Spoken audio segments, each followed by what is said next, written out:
Lembaga Penjamin Simpanan atau LPS mencatat kesenjangan pertumbuhan simpanan perbankan semakin melebar antara nasabah kaya dan masyarakat kelas menengah bawah. Dalam rapat dengar pendapat dengan Kepala Badan Pusat Statistik Amalia Adininggar Widyasanti, anggota Komisi 10 DPR RI ramai-ramai mempertanyakan data pertumbuhan ekonomi kuartal 2 2025. Pemirsa, Lembaga Penjamin Simpanan atau LPS mencatat kesenjangan pertumbuhan simpanan perbankan semakin melebar antara nasabah kaya dan masyarakat kelas menengah bawah. LPS memperkirakan jumlah simpanan menengah bawah diperkirakan akan kembali naik seiring berbagai program pemerintah yang berupaya mendongkrak pertumbuhan konsumsi. Lembaga Penjamin Simpanan atau LPS mencatat kesenjangan pertumbuhan simpanan perbankan semakin melebar antara nasabah kaya dan masyarakat kelas menengah bawah.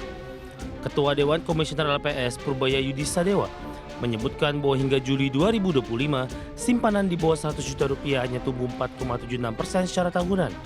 Sebaliknya, simpanan jumbo di atas 5 miliar rupiah meningkat 9,45%. Meski tertinggal, Purbaya menilai simpanan masyarakat kecil mulai menunjukkan perbaikan setelah sempat turun menjadi 3,75% pada Mei 2025. Pertumbuhannya kembali menguat ke level 4,89% pada Juni. Dengan berbagai program pemerintah yang telah mendorong ekonomi secara bertahap, maka Purbaya memperkirakan pertumbuhan jumlah simpanan di bawah 100 juta rupiah akan kembali naik ke level 5 hingga 6%, seiring membaiknya proyeksi pertumbuhan ekonomi di akhir tahun. Yang di bawah 1 juta sebagian amat dipengaruhi oleh BLT dari pemerintah ya. Kalau pemerintah mengeluarkan BLT lebih banyak, mestinya tumbuhnya lebih banyak. Tapi begini, itu hanya sebagian. Tapi kalau ekonominya bergerak lebih cepat, di triwulan nanti 4, seperti saya duga sebelumnya, saya katakan sebelumnya, harusnya di bawah 100 juta juga akan tumbuh di atas 5% nanti. Mungkin mendekati normal 6% juga. Tapi mungkin untuk sementara tidak di atas yang 5 miliar tadi. Sementara itu, simpanan di atas 100 juta rupiah hingga 5 miliar rupiah banyak dipengaruhi oleh perusahaan yang masih menahan ekspansi bisnis dan memilih menyimpan dana di bank. Kondisi ini menurut Purbaya menjadi sinyal pelaku usaha tengah bersiap melakukan ekspansi saat ekonomi membaik. Jakarta, Raharjo Patmo, ADX Channel. Anggota Komisi 10 DPR RI ramai-ramai mempertanyakan data pertumbuhan ekonomi kuartal 2 2025 sebesar 5,12% secara tahunan. Komisi 10 DPR menilai bahwa data yang muncul tidak mencerminkan kondisi ekonomi yang sedang dirasakan oleh masyarakat.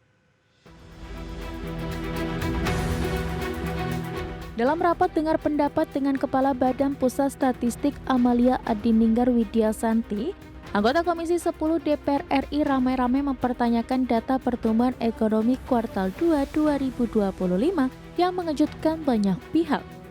Pasalnya capaian pertumbuhan ekonomi kuartal 2 2025 tumbuh di luar perkiraan konsensus pakar atau ekonom dengan besaran 5,12% secara tahunan. Jumlah anggota Komisi 10 meminta Kepala BPS terkait metodologi yang digunakan hingga berbeda jauh dari proyeksi konsensus ekonom. Komisi 10 DPR RI mengaku prihatin dengan mencuatnya keraguan banyak pihak terhadap rilis data pertumbuhan ekonomi oleh BPS. Pasalnya data yang muncul tidak mencerminkan kondisi ekonomi yang sedang dirasakan masyarakat dan sangat jauh dari margin of error proyeksi para ekonom. Karena kenyataannya orang merasakan agak susah gitu, di daerahnya agak susah. Tapi bertumbuh seperti ini gitu. Nah, mungkin bisa dijelaskan ya, kami ini bisa menjelaskan pada publik tentang metodologi singkat di mana posisi pertumbuhan itu yang paling sentral. Misalnya seperti itu. Kalau saya mengatakan bahwa memang perlu prihatin dan saya mohon maaf kepada BPS. Saya pun sendiri melihat ini ada keraguan survei yang dilakukan BPS. Keraguan ini tentu dengan banyaknya data yang juga kita bisa melihat kondisi-kondisi sekarang. Komisi 10 DPR RI khawatir efek dari kelirunya penyajian data akan membuat pemerintah salah dalam mengambil kebijakan. Dari Jakarta, Tim Liputan IDX Channel. Pemirsa, pemerintah terus mendorong ekonomi kreatif menjadi mesin baru pertumbuhan ekonomi nasional. Sebagai salah satu sektor yang banyak menyerap tenaga kerja, pemerintah daerah diharapkan dapat menyusun peraturan daerah terkait dengan pembentukan kelembagaan ekonomi kreatif.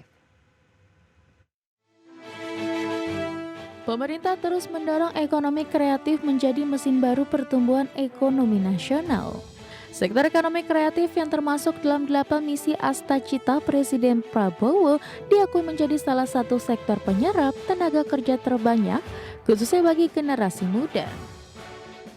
Menteri Ekonomi Kreatif Teuku Rizky Harsha menyebut dalam pengembangan ekonomi kreatif diperlukan kerjasama dengan berbagai pihak, mulai dari pemerintah daerah, akademisi, OJK, bahkan pihak swasta dan media. Karena Kementerian Ekraf mendorong segenap stakeholder provinsi maupun kabupaten kota untuk dapat menyusun peraturan daerah terkait pembentukan kelembagaan ekonomi kreatif. Kami mendorong segenap stakeholder provinsi, kabupaten kota untuk dapat menyusun peraturan daerah terkait pembentukan kelembagaan ekonomi kreatif jika Bapak Ibu berkenan. Kehadiran regulasi ini akan memperkuat serta mempercepat terbentuknya kelembagaan ekraf di daerah sekaligus memberikan landasan hukum yang jelas agar mampu berkembang ekraf untuk membantu Bapak Ibu menjadi mesin baru pertumbuhan ekonomi di daerah. Kehadiran regulasi diyakini akan memperkuat serta mempercepat terbentuknya kelembagaan ekonomi kreatif di daerah sekaligus memberikan landasan hukum yang jelas agar mampu berkembang. Dari Jakarta, Tim Liputan IDX Channel. Pemirsa, Menteri Koordinator Bidang Infrastruktur dan Pembangunan Kewilayahan Agus Harimurti Yudhoyono membuka peluang para investor untuk berinvestasi dalam program Tanggul Laut Raksasa atau Giant Seawall. Pemerintah akan membuat peta jalan secara rinci dalam pembangunan tersebut. Pemerintah secara resmi telah membentuk Badan Otorita Pengelola Pantai Utara Jawa. Menteri Koordinator Bidang Infrastruktur dan Pembangunan Kewilayahan Agus Harimurti Yudhoyono menyatakan salah satu tugas yang diberikan Presiden Prabowo Subianto kepada Badan Otorita Tanggul Laut Jawa tersebut, yakni membangun tanggul laut raksasa atau Giant Seawall. AHY mengatakan dalam membangun Giant Seawall ini dibutuhkan investor dan juga peran dari pemerintah daerah, karena Giant Seawall ini merupakan proyek yang sangat besar di mana pemerintah tidak dapat bergerak sendiri. Kita ingin mendorong dan menyatukan langkah-langkah tersebut karena ini adalah proyek besar, jangka panjang, melibatkan banyak stakeholders, termasuk juga kita butuh investasi dan keterlibatan para pemimpin di daerah. Jadi Pemprov maupun pemerintahan kabupaten kota yang dilalui oleh proyek besar Giant Seawall ini tentunya juga harus menjadi satu kesatuan yang tidak terpisahkan. AHY menambahkan proyek Giant Seawall ini juga akan dapat mempengaruhi kawasan industri dan kawasan ekonomi khusus yang harus dilindungi, sehingga melalui badan otorita terbaru ini pemerintah akan membuat peta jalan secara rinci dalam pembangunan tersebut. Dari Jakarta, Ricky Anwardi, IDX Channel.